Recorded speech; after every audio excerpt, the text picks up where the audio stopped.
Hello music creators! Would you like to write chord progressions that sound amazing? Going from a simple, stiff and boring chord progression like this, pretty bad, right? Into something beautiful, evolving, expressive and dynamic like this.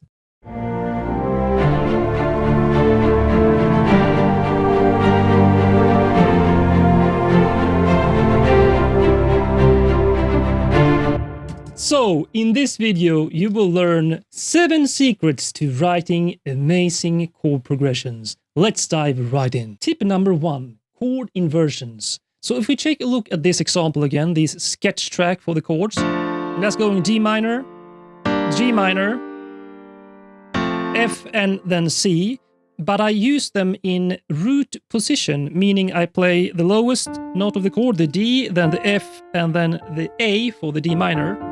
But you can, in fact, transpose the notes an octave up or down to create a smoother transition. So, for example, here, if I take this top note on the second chord, transpose it down an octave, you don't get these huge jumps. Let's do it on this as well. And now, they sound much smoother when connected like this.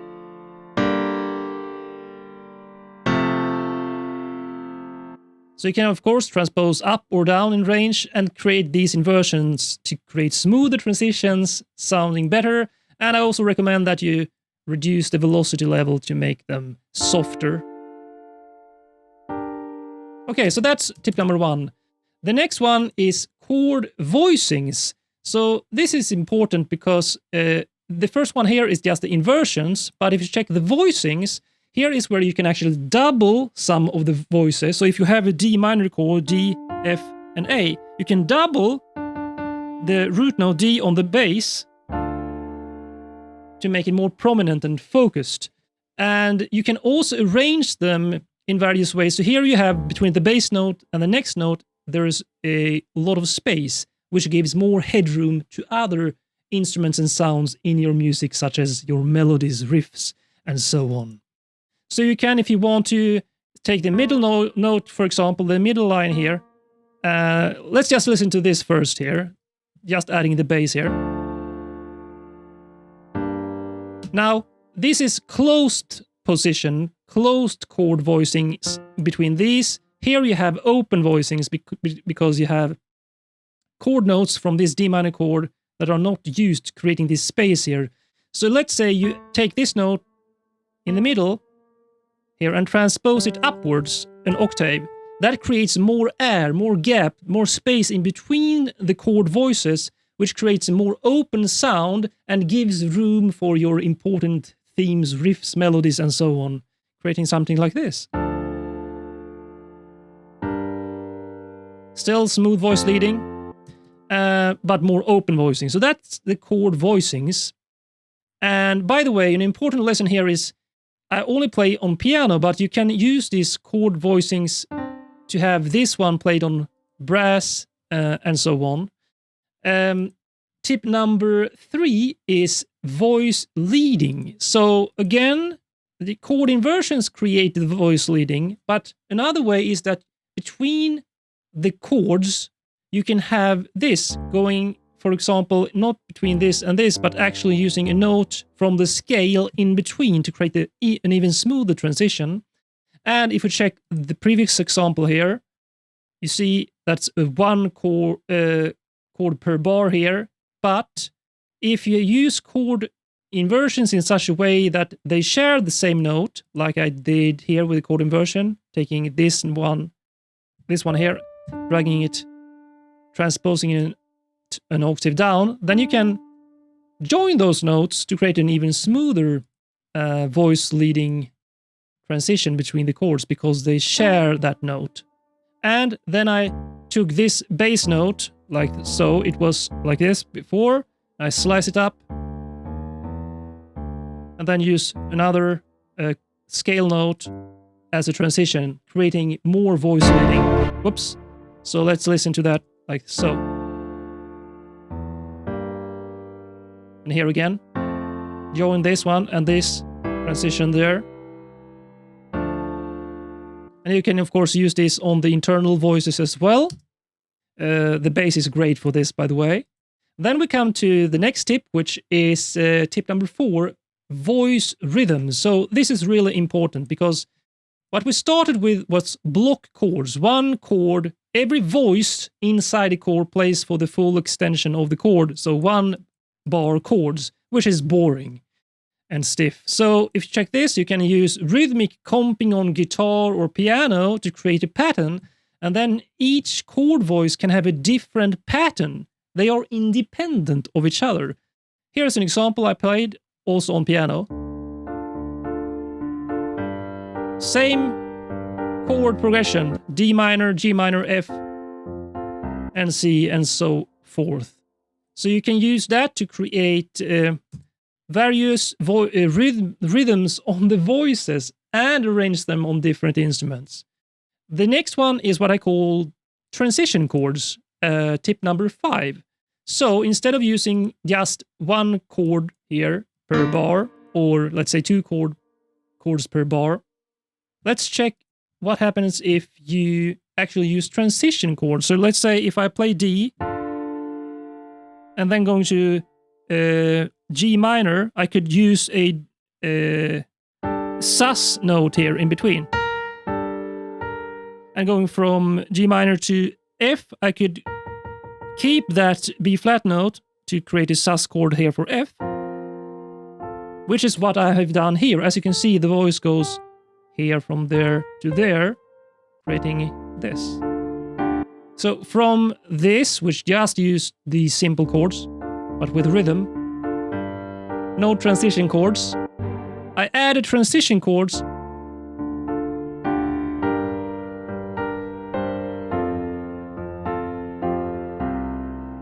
and it creates so much more emotion already there. Then we come to tip number 6, I believe, which is voice arrangement. And now we get to the cool stuff. So if you get rid of those simple piano sounds and go to the full harmony group here, where I have a bass, full strings, a choir, trombones, short ensemble strings, and short violas. So by voice arrangement, I mean that you can arrange the voices for each chord completely independently on different instruments. So the bass track here takes, of course, care of the bass line. Then I have the full strings playing both the bass note here and the chords here. But it doesn't play the full chords, I believe. It's playing the harmony and then the added bass notes.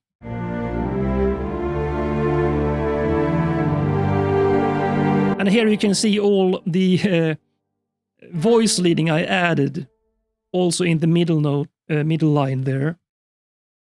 And then for the choirs, I used a 2-note harmony from the same chords. So you don't have to play all the chords. You can set all the voices for each instrument.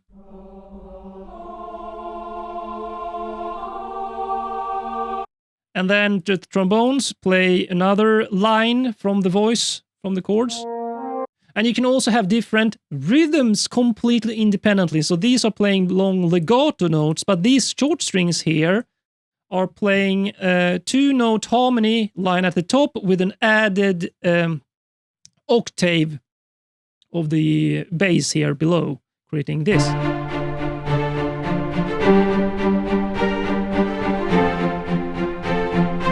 Right, and then I doubled that with short violas playing a similar pattern, but not exactly, like this. So they work in syncopation to create this.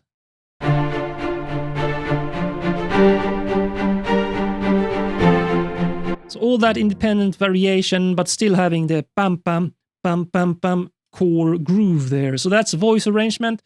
Tip number 7 is dynamics and expression. So this is really important. You want to have dynamic variation here in the velocity levels on rhythmic parts, and you want to have movement in the dynamics, creating that evolving sound, which I used the mod wheel for here on the strings to swell in like waves in nature. Building up, then softly calming down. And then a ramp up here. That creates that beautiful arc movement. And you should use this for all the voices. As you can see, I've done it on the choirs and so on here. So those are the 7 main tips. Now I have some extra bonus tips. So the first bonus tip is low mid-range.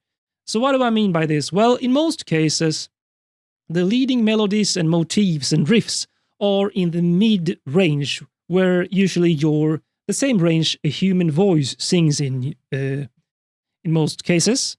So what you want to do in most cases is for the harmony to arrange it in such a way that you are playing in the low with the bass and cellos, for example, or a rhythm guitar and so on, to mid-range.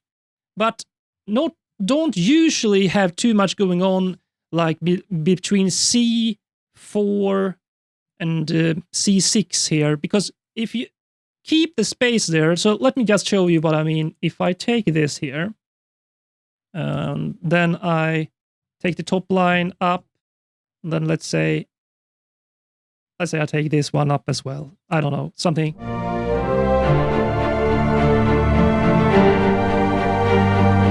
As you can hear, it is much brighter and more in focus that way, but that would mask the important leading melodies. If I take them here, see if did I solo them? Oh, I unloaded them. Well, anyway, I think you can understand what I mean here. So what you want to do is to arrange them in such a way that they are playing in a lower register in most cases. So that is bonus tip number 1. Keep it in the low to low mid and mids, below C4 for the most part, for if you want that background kind of sound for the harmonies and chords, which in most cases you do. Bonus tip number 2 is performance variations. So on the bass line you can slap, you can use palm mutes if you use an electric or acoustic bass, or you can use marcatos on some notes, switch it up. The best example for this is where I use these short strings here, because what I have done is, if you check this with the articulation, I've added marcatos here and here on the most important beats. Then I'm using staccatos on this light blue, and this is actually the run mode for, I should actually use them here as well. Here, just for those extra spices. So check out this in the run mode, which creates this.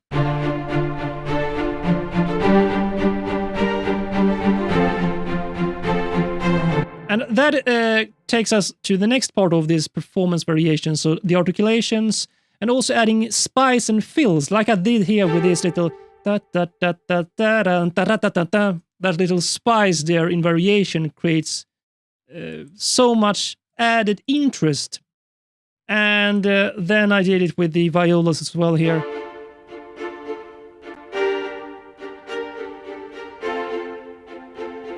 And so on. So that is performance variations, articulations, and playing styles to spice it up. And bonus tip number 3 is mix your chords and harmonies into the background, which in one way to do this is to actually play them in the lower ranges. So from around C4 or there and below, but also playing in the lower dynamics, meaning if we check this here, do not play, if I take this up all the way here, let's say, they are much too high in dynamics. Let me see if I want to check them in the velocity here. So, if you go like this, they are too prominent. So in most cases you want your harmonies to be lower in dynamics, especially on long notes like this strings and choir and trombones. So you want to go, if we check here, this is like mezzo forte. You want to basically have the highest position around mezzo forte, around the upper mid here and then below. You can even go lower if you wanted to. Let's bring it even lower. Like that. Because then they will be softer, again, to leave room for your melodies, riffs, and main themes and hooks. And another way to do this is in the production aspect. For example, on these strings here, if we solve them and I load up the library, which is this one, Afflatus full strings longs, I have unloaded the close mic positions. Let me show you the difference here. So the close mic positions, and I have actually used sordino as the articulation, which is a softer, muted articulation on strings. Before I did this, it will sound much more focused and sharp. Playing sordino articulation makes them silkier, and then removing the close mics pushes them back in the mix. And all together, that creates this softer sound. You can, of course, use filters and EQ to do this as well, to push it into the background, which takes us to the final bonus tip, which is the overall production aspect. Here, I like to use I often use this plugin, but basically you can use a filter or EQ for this, and I'll set it at the warm setting compared to, let's say I use it on bright, which is basically an EQ boost in the higher range. No, I want it warmer, like that, compared to, it removes those high, sharp, focused frequencies. I also like to use some little bit of saturation to just blend it into the mix, with also some to push it to the sides also to give room for your focused middle sounds, like the sounds in the center, which in most cases is your main vocals, leading melodies, hooks, riffs, and so on. So I use a stereo widener just a bit, like 20% or so, because you're using it on the full group here, which adds some depth. I turn it on now. Just a bit of added space and depth to push it like that. And then some final compression. You can probably use it in parallel mode, like 50-50 here. To still keep some of the dynamics. Be careful with compression on orchestral instruments, by the way. So those are all my best tips for writing chord progressions that sound amazing. I hope you will try these out for yourself, and I will see you in the next video. If you want to master rhythm and percussion, chords and harmony, melody and themes, or perhaps sound design for your music, check out my special discounts in the video description below.